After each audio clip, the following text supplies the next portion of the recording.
Irudi mingarri hauek ikusita berriro datozkik momentu haiek. Eta oroitzapen ezabezinak agertzen zaizkit berriz bata bestearen atzetik. Noski, jakin badakizu ezin zarela egunero minaren mundutik irten gabe bizi. Bestela, gaixotzeraino eramango zaituelako. Baina nola egiten da hori? Nola transmititu behar diegu hori guztia hurrengo belaunaldiei, gure seme-alabei? Eta hala, urtetako buru aste honi zein hitz jarri pentsatzen nenbilela, zein hitz etxeko aurrentzat kontakizuna ulergarria izan zedin, puntua eginez kontatzea bururatu zitzaidan. Bizitzak ekarri dizkigun esperientzia hauek, era honetara gure 9 urteko alabak eta 7 urteko semeak, bere osaba, honen laguna, eta herri honetako beste jende askoren heriotza uler zezaten. Azalpen egoki baten bila nenbilela, hauxe da kontatzea bururatu zitzaidan metafora.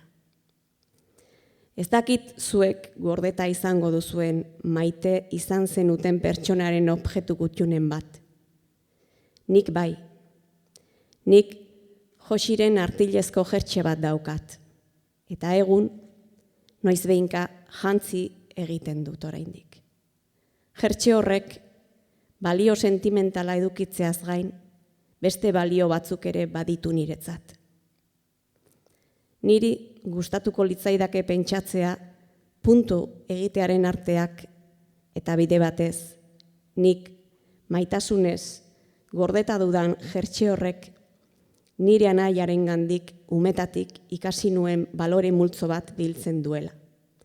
Esate baterako, ekina izan eta goxoa aldi berean.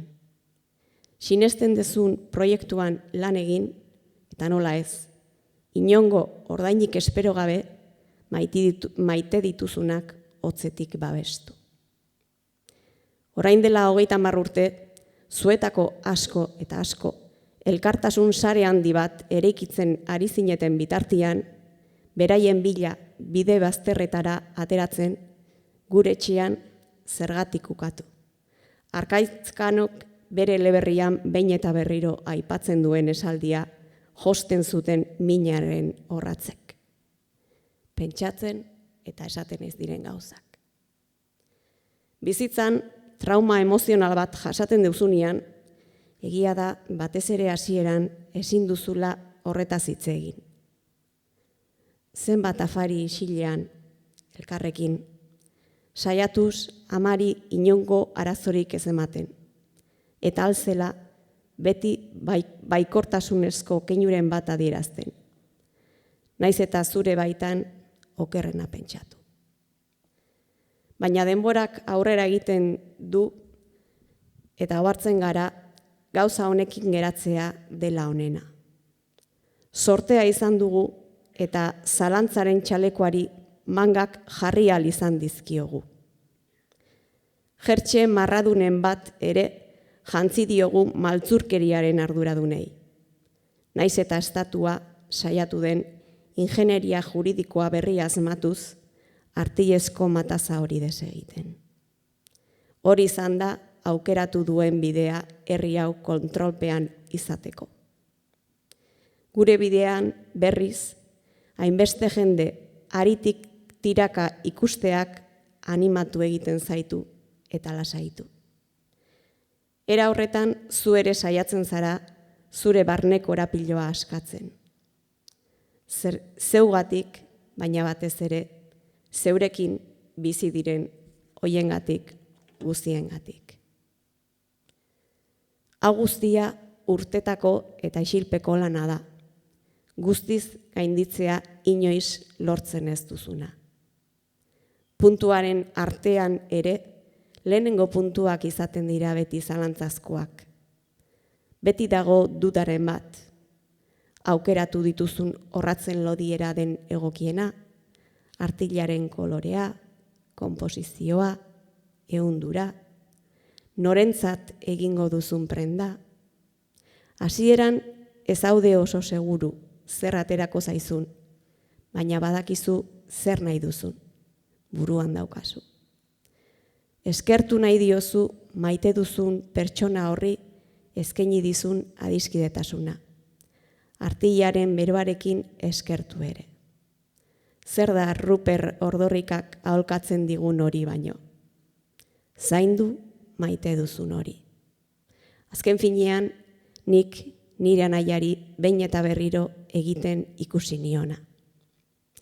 Horrela, nire pentsamenduak aztertuz, sentimenduak esploratuz, emozioi hitzak jarri nahian eman ditut urte luze hauek.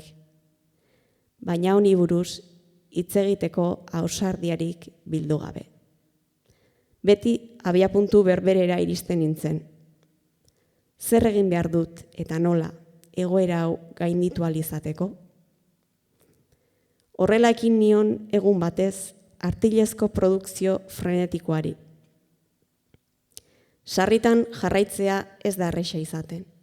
Batzuetan gelditu eta desegin egin behar izaten ditut puntuak, eta berriro hasi. Baina hor daude nire maitasunezko jertxe, gorro eta bufandak. Eta oraindik ere egiteko geratzen zaizkidanak. Aita, ama, Juan Mari, Edur, Jos.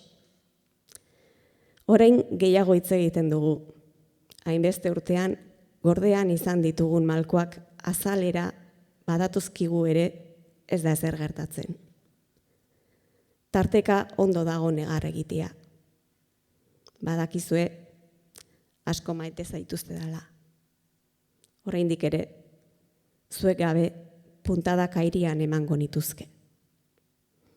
Gaur, bereziki, ez nituzke ahaztu nahi, oraindik bere familiakoren bat desagertuta duten hoiek. Batez ere beraientzat, nire besarkadarik handiena eta goxoena. Bukatzeko, esan nahi dizuet, ziur nagoela, Josi eta Josiani gustatuko litzaiekela puntuzko zerbait egitia, 30 urte luze hauetan bakoitzak bere esparrutik lagundu diguzuen guztiontzat, denontzat eta bakoitzarentzat. Ez dut uste mitologiako izaki langile horietako bat bezala, gau eta egun gelditu gabe arituta ere denbora emango didanik. Alegintiko naiz hala ere. Bitartean, simbolikoki bada ere, arrezazue bufanda hau, zuena data.